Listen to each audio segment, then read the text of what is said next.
Bismillahirrahmanirrahim. Assalamualaikum warahmatullahi wabarakatuh. Teman-teman semuanya, hari ini saya bertemu dengan praktisi pendidikan anak usia dini. Namanya tidak asing lagi, terkenal di seluruh Indonesia sebagai pejuang Himpaudi. Beliau adalah pengurus Himpaudi Pusat. Beliau akan bercerita bagaimana awal mulanya bisa menjadi pendidik PAUD, pengelola PAUD, dan penggerak pendidikan anak usia dini. Silakan Mbak Lucy Cantik. Baik, terima kasih. Assalamualaikum warahmatullahi wabarakatuh. Waalaikumsalam. Dulunya saya sebenarnya untuk ke usia dini itu saya belum ada bekal, tetapi memang background pendidikan saya memahami tentang tumbuh kembang, karena sebelumnya dulu waktu saya masih bergabung di rumah sakit, saya pembina di salah satu puskesmas dan biasa bersama dengan masyarakat.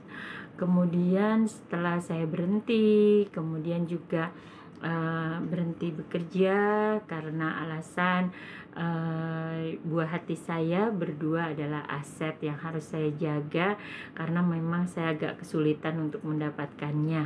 Maka dari itulah jadi saya keluar dari pekerjaan saya fokus untuk merawat anak-anak saya sendiri begitu.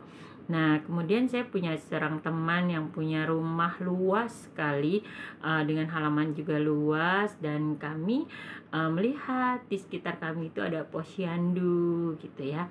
Posyandu yang kemudian hanya segitu saja begitu, hanya menimbang dan lain-lain, tapi kemudian kita kepikiran kayaknya bagus nih kalau ada PAUD gitu ya, selain anak-anak jadi tidak hanya bermain begitu saja, tetapi ayo kita arahkan. Kemudian kami berdua membuat PAUD, kemudian juga tanpa bekal sebenarnya, hanya paham tentang tumbuh kembang karena kebetulan saya juga dulu bekerja di ruang anak cukup lama. Kemudian juga kawan saya juga punya anak yang banyak, tetapi insya Allah hati kami berdua terpaut dengan anak-anak kecil dan kami sangat peduli. Kemudian kita buat pendopo di rumah teman saya itu, Ibu Diah namanya. Kemudian kita membuatlah PAUD gratis, semuanya kami berdua yang menanggung. Kemudian kita berdua kepikiran bahwa mengajar itu harus ada ilmunya. Kemudian kita belajar secara otodidak sebenarnya. Kemudian bismillah gitu ya, dengan kita banyak baca, belajar cepat dari YouTube, dari Google, kemudian juga belajar dari teman-teman yang juga sudah fokus kepada pendidikan anak usia dini. Akhirnya juga dengan pengarahan Bapak penilik waktu itu, Bapak Krisman yang sekarang sudah menjadi sekdis ya, itu membimbing kami untuk serius gitu ya, tidak hanya bermain-main. Ternyata Allah menjawab gitu ya. Semua media belajar dan lain-lainnya kami yang menyiapkan berdua, mereka anak-anak tanpa dibebani oleh biaya apapun. Dan saya juga mengajar, wow, luar biasa, mengajar anak usia dini itu ternyata lebih capek dari mengajar SMP dan SMA, karena saya juga mengajar di sekolah gratis. Ternyata lebih sulit gitu ya, dan karena kita sudah terus berkecimpung, akhirnya sangat mencintai. Kemudian saya juga orang yang menyukai tantangan. Saya diberi kesempatan untuk belajar di sekolah D1 PAUD gitu ya, dari Bapak Dinas. Kemudian saya ditawarkan tantangan, mau nggak ikut lomba gitu ya, lomba apresiasi pendidik PAUD gitu kan, menciptakan APE tanpa bekal, tapi saya yakin kalau kita serius dan belajar pasti bisa gitu ya. Waktu pertama ikut lomba saya tidak ada yang mengarahkan gitu, tidak ada yang mengarahkan harus seperti apa, kemudian bikin proposalnya ya, yang diajukan, tapi saya yakin dengan belajar pasti kita bisa gitu ya. Kemudian saya ikuti lomba apresiasi tingkat kota dan alhamdulillah menang. Kemudian ikut tingkat provinsi. Di tingkat provinsi saya juga agak deg-degan karena mereka pastinya sudah punya pengalaman gitu ya. Tetapi itu tadi, kalau kita serius Allah akan membuka jalan-jalannya gitu ya. Alhamdulillah ternyata apa yang saya buat itu menjadi bekal saya dan ternyata saya dinobatkan menjadi juara pertama untuk tingkat Provinsi Jawa Barat, yang pada saat itu nyaris dibatalkan karena saya pulang lebih dulu gitu ya. Tetapi saya sudah selesai. Qadarullah akhirnya karena nilainya terlalu jet lag dan nilai saya cukup tinggi sehingga keputusan Dewan Juri tetap diberikan kepada saya untuk ke tingkat nasional. Dan di tingkat nasional itulah saya banyak belajar dan banyak bertemu orang-orang hebat yang sangat menginspirasi saya. Kemudian dari sana walaupun saya tidak juara pertama, tetapi saya sudah mengalahkan ribuan guru yang ada di Indonesia. Walaupun saya hanya peringkat ketiga, tetapi ketiga dari ribuan guru yang harusnya ikut di dalam ajang tersebut gitu ya. Di luar itu yang lebih membuat saya bahagia adalah itu tadi, kesempatan bertemu dengan orang-orang hebat, kemudian karya-karya mereka, orang-orang yang rendah hati, pokoknya keren. Dan dari situ saya bertekad, ini adalah program yang setiap tahun, maka jangan sampai orang lain seperti saya. Maka saya bilang sama Dinas Pendidikan, ini adalah program yang harus dipersiapkan supaya banyak juara-juara. Karena menurut saya juara yang hebat itu adalah orang yang bisa menciptakan juara berikutnya.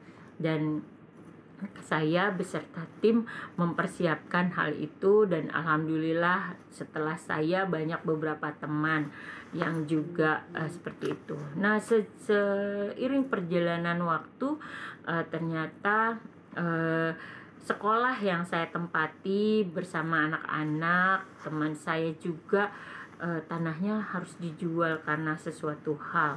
Alhamdulillah untungnya saya berpikir, apakah ini rumahnya apakah anak-anak harus dikontrakkan gitu ya. Alhamdulillah suami ditanya apakah punya uang untuk anak-anak kita mau buat sekolah gitu ya. Alhamdulillah dikasih oleh suami, didukung, silahkan gitu ya.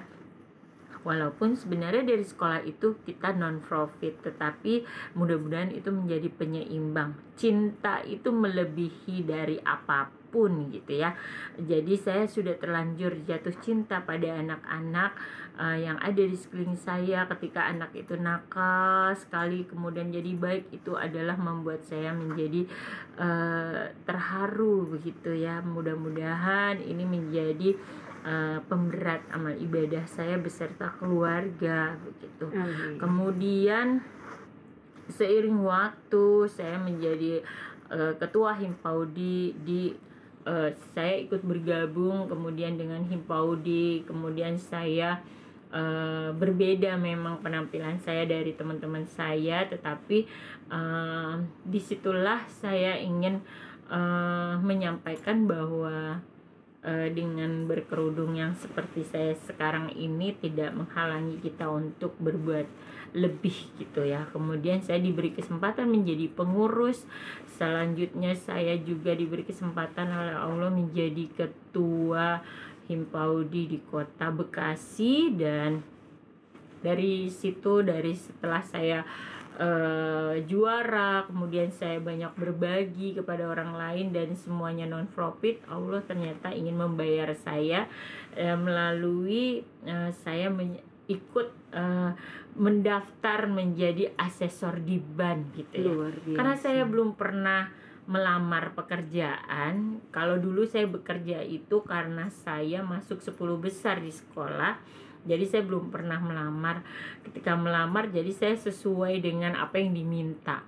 Sampailah di sekretariat BAN, itu betapa saya sangat minder karena semua orang dengan segala tumpukan prestasi dan lain-lain, saya hanya sebagai juara pendidik PAUD. Tapi saya yakin jika Allah berkehendak maka tidak ada yang tidak mungkin gitu. Alhamdulillah teman saya mengabarkan bahwa saya lolos menjadi asesor di BAN begitu. Saya tidak berani berandai-andai, saya tidak berani melihat gitu ya, karena menurut saya itu terlalu tinggi. Tetapi saya tetap berdoa pada Allah, kalau ini memang baik buat saya maka ada jalannya, dan Allah bagi Allah tidak ada yang tidak mungkin begitu. Alhamdulillah saya masuk, kemudian seiring waktu menjadi asesor saya fokus gitu ya menjadi asesor dan dipercaya beberapa kali menjadi fasilitator, dan banyak sekali berkah-berkah yang saya dapatkan dari asesor. Dengan segala macam tantangannya, saya tahu yang namanya tawakal ketika kita menghadapi medan yang sangat berat. Kemudian juga belajar berbagi ya. Ketika kita datang ternyata lembaganya itu sangat memprihatinkan begitu, sehingga kita juga banyak berbagi kepada guru-guru, bukan hanya sekedar kita mendapat souvenir dari mereka ya, yang sebenarnya kita juga tidak tega untuk menerimanya begitu, tetapi kita juga punya kesempatan berbagi, mengajarkan kebaikan, karena alhamdulillah apapun yang disampaikan oleh asesor, saran kebaikan insya Allah dilaksanakan. Maka itu menjadi ajang buat saya memberikan saran-saran yang terbaik, selain untuk meningkatkan pendidikan anak usia dini, tapi juga menjadi ladang dakwah kita memberikan kebaikan kepada para guru, bahwa guru-guru kita ini luar biasa. Tidak semua orang punya kesempatan menjadi guru PAUD. Guru PAUD ini adalah ladang amal yang luar biasa, karena kita mengukir anak-anak untuk menjadi yang terbaik. Dan yang pertama, model terbaik itu haruslah dari diri kita sendiri. Jadi itu. Terima kasih, mudah-mudahan ini menginspirasi. Bekerjalah dengan sungguh-sungguh, maka Allah tahu apa yang kita butuhkan. Assalamualaikum warahmatullahi wabarakatuh. Waalaikumsalam warahmatullahi wabarakatuh. Sangat luar biasa sekali teman-teman ya. Hampir tidak terasa air mata kita menetes. Cerita yang begitu tulus, ternyata orangnya cantik dan perjuangannya untuk akhirat dan dunia.